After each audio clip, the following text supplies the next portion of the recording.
Assalamualaikum warahmatullahi wabarakatuh. Segala puji hanya milik Allah, Tuhan semesta alam. Anak-anak sekalian, pada hari ini kita akan kita bahas bersama tema tentang ingin meneladani ketaatan para malaikat-malaikat Allah Subhanahu wa Ta'ala. Semoga di hari ini kita mendapat limpahan rahmatnya, hidayahnya, sehingga belajar kita ini betul-betul bermanfaat untuk kalian semua. Malaikat. Allah Subhanahu wa Ta'ala menciptakan malaikat yang mempunyai tugas masing-masing. Malaikat-malaikat ini memang tak bisa kita lihat secara kasat mata, karena mereka ini termasuk makhluk yang gaib. Walaupun begitu, kita semua tetap wajib mengimaninya.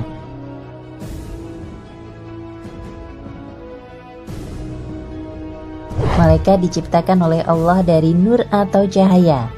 Inilah mengapa manusia tak bisa melihatnya dengan mata telanjang. Akan tetapi, beberapa orang pilihan Allah Subhanahu wa Ta'ala bisa melihat malaikat atas izinnya.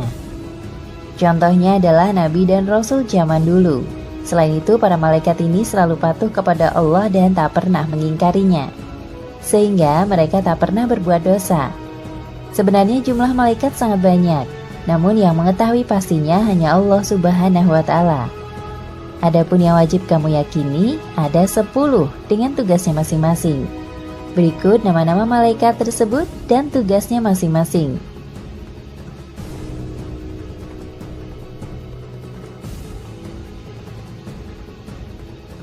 1. Malaikat Jibril, menyampaikan wahyu dan meniupkan roh pada janin. Kamu pasti sering mendengar tentang malaikat Jibril, bukan? Malaikat ini memiliki tugas utama untuk menyampaikan wahyu dari Allah Subhanahu wa Ta'ala kepada para rasul. Selain itu, malaikat ini juga memiliki tugas lainnya berupa meniupkan ruh pada setiap janin yang masih ada di dalam kandungan. Sekarang ini Nabi dan Rasul sudah tidak ada, sebab Nabi Muhammad SAW telah menjadi Nabi dan Rasul terakhir. Beliau pun sudah tiada sejak berabad-abad yang lalu. Lalu, apa tugas malaikat Jibril jika sudah tidak ada Nabi dan Rasul? Beberapa sumber pun mengatakan bahwa malaikat Jibril bertugas untuk membagikan ilmu, karena wahyu juga merupakan bagian dari ilmu.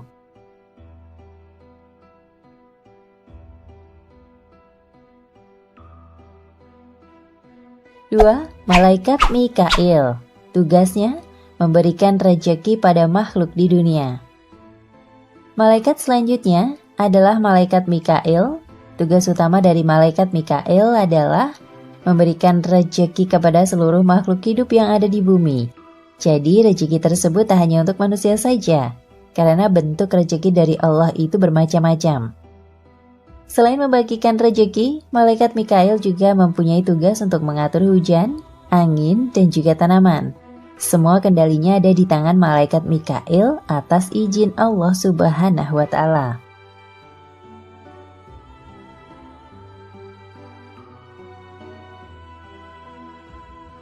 3. Malaikat Israfil. Tugasnya meniup sangkakala pada hari kiamat.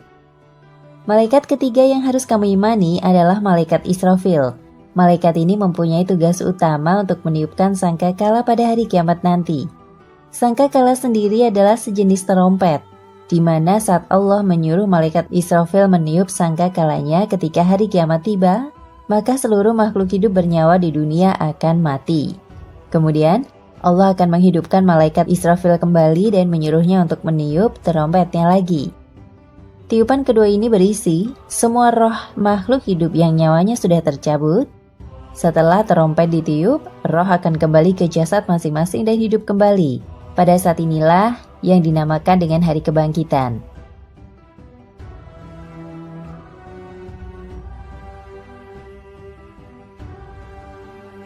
4. Malaikat Izrail, tugasnya mencabut nyawa semua makhluk hidup. Kemudian ada malaikat yang juga populer di kalangan manusia, yaitu malaikat Izrail. Malaikat ini populer karena mempunyai tugas utama untuk mencabut nyawa seluruh makhluk hidup yang ada di dunia. Tidak ada satu makhluk pun yang akan terlewat dari takdirnya jika memang sudah waktunya mati. Maka malaikat Israel akan mendatangi makhluk tersebut dan mencabut nyawanya.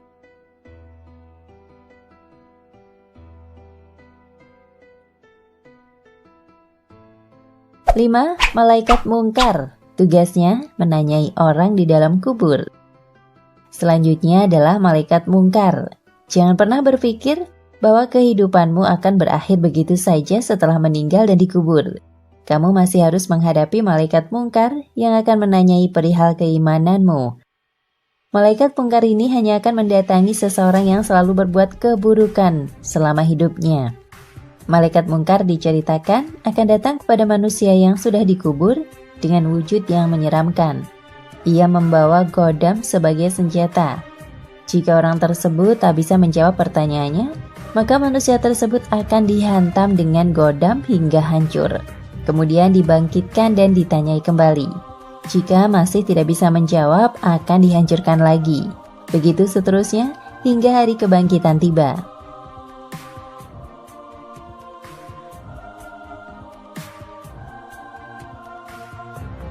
6. Malaikat nakir. Tugasnya menanyai orang yang sudah dikubur. Malaikat nakir memiliki tugas yang serupa dengan malaikat mungkar.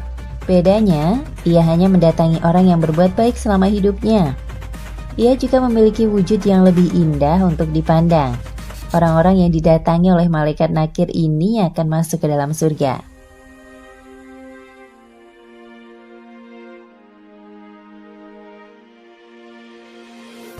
7. Malaikat Raqib. Tugasnya mencatat amal baik manusia semasa hidupnya. Berikut adalah malaikat Raqib yang mempunyai tugas utama untuk mencatat amalan kebaikan pada manusia selama hidupnya.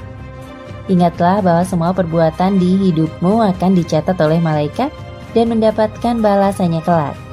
Jadi, sebisa mungkin berbuatlah baik selalu dalam kehidupanmu, agar kamu juga mendapatkan balasannya yang baik pula dari Allah Subhanahu wa Ta'ala.